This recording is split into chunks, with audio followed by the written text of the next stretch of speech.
Bapak, Ibu, saudara-saudari sekalian yang berbahagia, seringkali saya mengingatkan bahwasanya diri sendiri adalah pelindung bagi diri kita sendiri. Sebenarnya apa yang saya ucapkan di sini itu adalah nasihat Sang Buddha kepada kita semua, bahwasanya diri kita sesungguhnya adalah pelindung bagi diri kita sendiri. Karena bagaimana mungkin orang lain bisa melindungi diri kita sepenuhnya? Attahi attanonato kohinato parosia. Hal ini disampaikan Sang Buddha dan juga tercantum dalam Dhammapada. Kenapa hal ini penting untuk kita ketahui bersama? Karena supaya kita bisa menjaga diri kita sendiri dan juga bisa melakukan yang terbaik yang bisa melindungi diri kita sendiri. Karena biar bagaimanapun diri kita ini memegang peranan penting terhadap apa yang akan terjadi pada diri kita. Secinta apapun orang lain kepada kita, sesayang apapun orang lain kepada kita, tidak ada seorang pun yang bisa menjamin kebahagiaan kita kalau bukan diri kita sendiri. Secinta-cintanya orang tua kepada kita, kepada anaknya, tetap saja kita sebagai anaknya akan mengalami yang namanya susah dan senangnya hidup. Usaha apapun yang diberikan orang lain, termasuk orang tua kita, atas dasar cintanya kepada kita, tetap saja yang namanya senang dan susahnya hidup akan kita alami. Tetapi yang namanya susah dan senangnya hidup, suka dan tidak sukanya hidup, bahagia dan menderitanya kehidupan kita, itu sesungguhnya ditentukan oleh diri kita sendiri. Maka tidak mungkin ada orang lain atau pihak lain yang bisa menjamin sepenuhnya atas kebahagiaan diri kita. Tidak ada orang lain yang bisa menjamin sepenuhnya atas perlindungan diri kita.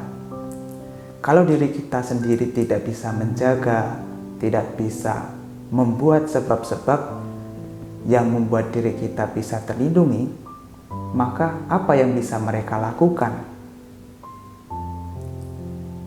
Yang namanya orang lain, orang yang berada di luar diri kita, apalagi tidak selalu bersama dengan kita, tidak bisa menjaga sepenuhnya diri kita. Itulah kenapa sebenarnya diri kita sendirilah yang disebut sebagai pelindung sejati. Itu kalau masih dalam urusan hal-hal yang duniawi, hal-hal yang terjadi dalam kehidupan kita sehari-hari. Kalau dalam urusan kesucian, pencapaian kesucian, atau pembebasan sejati nibbana, yang disebut sebagai perlindungan tertinggi, itu juga sepenuhnya dari diri kita sendiri. Karena biar bagaimanapun orang lain, sekeras apapun usaha mereka, yang namanya kesucian, pembebasan diri kita sendiri, itu yang bisa melakukan adalah diri kita sendiri. Ibaratnya nih, ibarat ketika orang lain memberi makan. Ketika orang lain memberi makan, kalau kita mau kenyang, kita sendiri yang harus memakannya. Tidak bisa kita mau menyuruh orang lain untuk mewakilkan supaya diri kita menjadi kenyang. Sama halnya dalam hal kesucian atau pencapaian pembebasan sejati, kita sendirilah yang harus berusaha. Kita sendirilah yang harus berjuang, yang harus melakukan itu. Karena orang lain tidak bisa mewakilkan. Yang artinya kalau kita ingin mencapai buah dari pencapaian kebebasan atau perlindungan sejati, maka kita sendirilah yang harus berusaha. Orang lain hanya bisa memberikan dorongan, memberikan petunjuk, tetapi yang melakukan adalah diri kita sendiri. Makanya Sang Buddha juga mengatakan bahwa beliau adalah penunjuk jalan. Jadi apa yang beliau lakukan dengan dasar cinta kasih dan kasih sayangnya hanya bisa membantu memberikan petunjuk jalan, yaitu Dhamma yang diajarkan beliau. Sementara yang harus mempraktikkan Dhamma ya diri kita sendiri.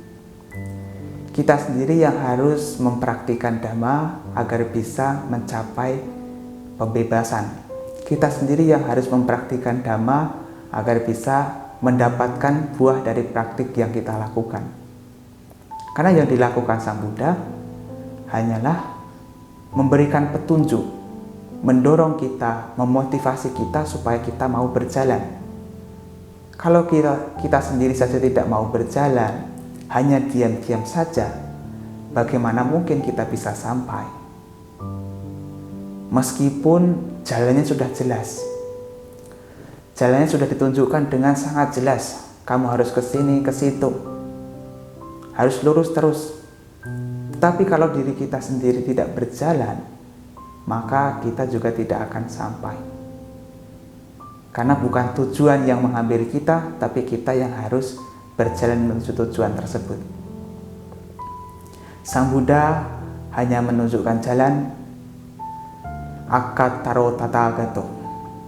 Sementara kita sendiri yang harus menapaki jalan tersebut. Karena yang namanya kesucian, perlindungan sejati hanya bisa kita upayakan sendiri. Tidak bisa kita menyuruh orang lain untuk mewakilkannya. Nah, di sini sebenarnya kita tahu bahwasanya menjadi umat Buddha ini menjadi umat Buddha yang harus mandiri. Kenapa demikian? Karena kita tidak bergantung pada siapapun lagi. Meskipun orang lain bisa membantu, bisa memberikan dorongan, tetapi apa yang orang lain lakukan kepada diri kita itu tidak bisa sepenuhnya. Yang artinya orang lain tidak bisa menjamin sepenuhnya pembebasan sejati kita, tidak bisa menjamin sepenuhnya perlindungan kita, tidak bisa menjamin sepenuhnya kebahagiaan kita. Kalau kita ingin memperoleh kebahagiaan, kalau kita ingin mencapai pembebasan, maka diri kita sendirilah yang harus berusaha.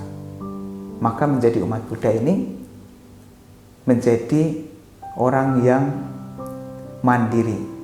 Karena sesuai dengan yang dikatakan hukum karma, bahwa kita adalah pewaris dari perbuatan diri kita sendiri. Artinya apa? Kebahagiaan, penderitaan, kemudahan, kesusahan yang kita alami sesungguhnya tidak terlepas dari apa yang sudah kita lakukan. Kalau kita ingin bahagia, ya tentu kita harus mengupayakan sebab-sebab yang dapat membuat diri kita bahagia. Nah, kalau kita berbicara tentang karma, maka akan semakin jelas bahwa diri kita adalah apa yang kita lakukan. Sesuai dengan apa yang terjadi pada diri kita sekarang ini, tidak terlepas dari apa yang sudah kita lakukan di kehidupan lampau atau di masa lampau. Dan apa yang kita lakukan sekarang itu juga akan mempengaruhi apa yang akan terjadi di kemudian hari nanti atau di kehidupan selanjutnya nanti. Maka dengan ini menjadi umat Buddha itu menjadi umat Buddha yang mandiri, tidak bergantung pada siapapun, tidak meminta-minta kepada siapapun untuk memberikan pertolongan sejati, karena diri kita yang harus berusaha. Meskipun tentu orang lain atau mungkin makhluk lain bisa membantu, tetapi tetap ada batasan-batasannya. Karena yang namanya perlindungan sejati itu harus diri kita sendiri yang meraihnya. Yang namanya kebahagiaan sejati harus diri kita sendiri yang mengupayakan. Orang lain hanya bisa membantu sebatasnya. Seperti yang saya sebutkan tadi, bahwa secinta-cintanya orang tua kepada anaknya, tetap saja orang tua tidak bisa menjamin kebahagiaan anaknya sepenuhnya. Karena anaknya lah yang harus menentukan, anaknya lah yang harus melakukan sesuatu agar dirinya bisa bahagia.